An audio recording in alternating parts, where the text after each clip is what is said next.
Citizens of the United States. We are anonymous. There is a new bill that the United States government has successfully passed. It is called the Stop Online Piracy Act, or SOPA, for short. Also known as the Protect IP Act of 2011. The US Congressional Budget Office estimates that implementation of the bill would cost the federal government $47 million through 2016. It will cost you, the taxpayers, $47 million over the next 4 years.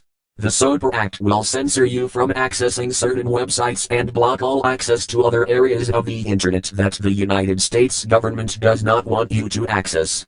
The SOPA Act essentially means that, even if you make a video of your child playing or singing and you have music playing in the background, or video on TV, you are breaking the law, and the government will order the websites that host your content to censor your content because of their new bill. Or, if you visit websites that are on servers not in the United States, you will be blocked, so that you cannot access them. Ask yourselves, who really owns the internet? The answer is simple: no one actually owns the internet, and no single person, organization or government controls the internet in its entirety. It is more of a concept than an actual tangible entity, and the internet relies on a physical infrastructure that connects networks to other networks. There are many organizations, corporations, governments, schools, private citizens and service providers that all own pieces of the infrastructure that make up the internet, but there is no one entity that owns it all. How can the US government decide to block access to parts of the internet that the US government does not even own? The SOPA Act is a direct violation to people's right to freedom of knowledge and information, and for that violation the United States government is a disgrace to the land of the free that every United States soldier has fought or died for.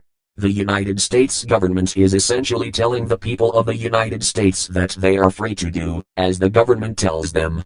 If people do not follow their rules, they will arrest them for making an attempt to learn. But the government will tell the media that these people are getting arrested for acts of treason, domestic terrorism, or internet piracy. As for the United States government, who gave you the right to regulate the people's right to think outside the box and use the internet as they see fit? If we cut off global internet, shouldn't we also cut off all foreign affairs? Should we hinder globalization completely? Perhaps all other world trade centers are acts of terrorism by existing, as they use the internet for commerce. The ambiguity of this bill should terrify you. This video likely will not last long on YouTube. As long as you can, download YouTube Downloader, and help us share this message. If you speak, they have to listen.